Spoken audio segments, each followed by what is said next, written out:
అధికారిక లాంఛనాలతో మాజీ ప్రధాని మన్మోహన్ సింగ్ అంత్యక్రియలు జరగబోతున్నాయి. రేపు అంత్యక్రియలు నిర్వహించడానికి ఏర్పాట్లు చేస్తూ ఉన్నారు. ప్రస్తుతం మన్మోహన్ నివాసంలోనే ఆయన భౌతిక కాయం ఉంది. ప్రజల సందర్శనార్థం రేపు ఏఐసీసీ ఆఫీస్కు తరలిస్తారు. రేపు ఉదయం 8 నుండి 10 గంటల మధ్య ఏఐసీసీ ఆఫీస్లో భౌతిక కాయం ఉంటుంది. రాజ్ఘాట్ దగ్గర మన్మోహన్ అంతిమ సంస్కారాలుంటాయి. అమెరికా నుండి ఈ రాత్రికి మన్మోహన్ కుమార్తె రాబోతున్నారు. రేపు ఏఐసీసీ ఆఫీస్ నుండి మన్మోహన్ అంతిమ యాత్ర ఉంటుంది.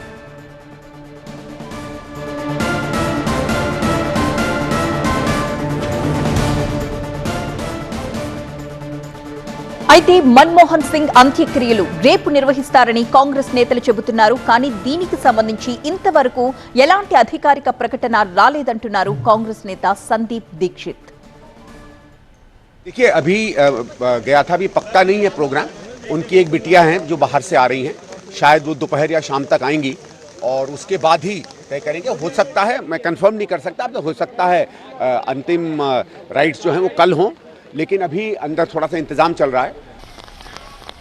ఆర్థిక సంస్కరణలకు ఆద్యుడిగా వీపీతో కలిసి మన్మోహన్ దేశాన్ని అభివృద్ధి పథంలో నడిపించారు. ప్రస్తుతం అనుభవిస్తున్న ఎన్నో ఫలాలు ఈ జుగల్బందీ పుణ్యమే అంటే అతిశయోక్తేం కాదు.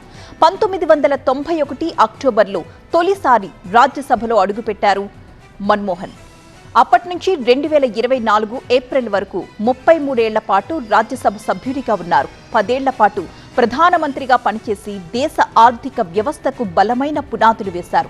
1972లో కేంద్ర ఆర్థిక శాఖలో ముఖ్య ఆర్థిక సలహాదారుగా సేవలు మొదలుపెట్టాక అంచెలంచెలుగా ఉన్నత స్థానాలకు చేరుకున్నారు.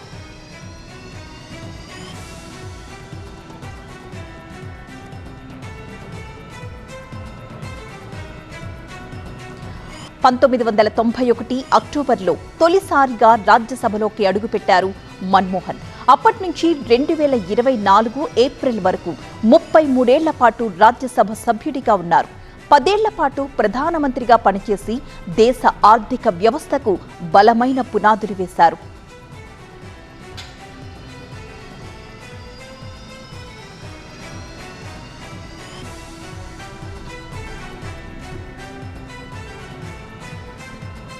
తన జీవిత కాలంలో మన్మోహన్ సింగ్ విమర్శల్ని ఎదుర్కొన్నారు. కానీ చరిత్ర తనను గుర్తుపెట్టుకుంటుందని, తనపై దయ చూపుతుందని ప్రధాని హోదాలో తన చివరి ప్రెస్ మీట్లో చెప్పారాయన.